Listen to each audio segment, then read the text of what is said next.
আসসালামু আলাইকুম। আমার নাম মেহেরুন সুলতানা। আমি চাঁদপুর সরকারি কলেজের অনার্স প্রথম বর্ষের শিক্ষার্থী। মাননীয় প্রধানমন্ত্রী, আপনি চাঁদপুরে আসে আমরা অত্যন্ত আনন্দিত এবং গর্বিত। ইলিশের বাড়ি চাঁদপুরে আপনাকে স্বাগতম। আমি বিগত 3 বছর ধরে চাঁদপুর সরকারি কলেজে পড়াশোনা করছি, কিন্তু বহু বছর ধরে চাঁদপুর সরকারি কলেজে অবকাঠামোগত কোনো উন্নয়ন দেখছি না। আমরা বর্তমানে চাঁদপুর সরকারি কলেজে প্রায় 17,000 শিক্ষার্থী আছি, কিন্তু সে তুলনায় জায়গা অনেক কম। আমাদের কলেজের পাশে কলেজের মালিকানাধীন একটি ভূমি রয়েছে, যেটি ব্যবহার করে আরেকটি ক্যাম্পাস করলে আমরা চাঁদপুর জেলার মানুষ এবং চাঁদপুর শহরের শিক্ষার্থীরা খুবই উপকৃত হব। এতে করে চাঁদপুর জেলার শিক্ষার মান উন্নয়ন হবে। মাননীয় প্রধানমন্ত্রী, আমরা আপনার কাছে আশাবাদী যে আপনি মঞ্চে থাকা অবস্থায় কলেজের ওই ভূমি ব্যবহার করে আরেকটি ক্যাম্পাস করার ঘোষণা দিয়ে যাবেন। এটি করলে আমরা আপনার কাছে চিরকৃতজ্ঞ থাকব।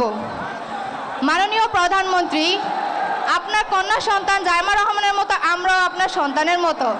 জাইমা রহমান যদি আপনার কাছে কোনো আবদার করতো, আপনি কি সেটি ফেলতে পারতেন? তাহলে আপনি আমাদের এই আবদার কিভাবে ফেলে দিবেন? আমাদের আবদার কি আপনি পূরণ করবেন না?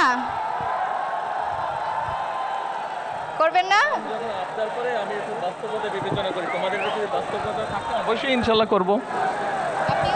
আমাদের ছাত্রী নামটা মেহরুন সুলতানা ওর কলেজের ব্যাপারে একটি কথা বলেছে। ও আমাকে বলেছে আমার সন্তানের মতো নয়, এবং আমার সন্তান যদি কোনো আবদার করতো আমি রাখতাম কিনা। আমার সন্তান যদি কোনো আবদার করতো, সেটার যদি বাস্তবতা থাকতো বা বাস্তবতা থাকে, অবশ্যই আমি সেটা রাখবো। ও যেই আবদারটা করেছে, আমাদের শিক্ষামন্ত্রী মিলন, উনি এই চাঁদপুরেরই সন্তান, ওনাকে আমি এখনই নির্দেশনা দিব এটার বিষয়টার কি সম্ভাব্যতা আছে সব কিছু বিবেচনা করে। হ্যাঁ, কি ঠিক আছে? শুনেছেন? শুনেন নাই? আচ্ছা ঠিক আছে। তুমি তোমার কলেজের পক্ষ থেকে একটা দরখাস্ত দাও আমার কাছে, ওখানে যাও, গিয়ে প্রিন্সিপাল স্যারের সাথে কথা বলে একটা দরখাস্ত দাও, তারপরে আমি দেখছি। সরকার থেকে কিছু আইন কানুন আছে, কাজেই আমরা চেষ্টা করব সম্ভাব্যতা যাচাই করে বাস্তবায়ন করতে। ঠিক আছে?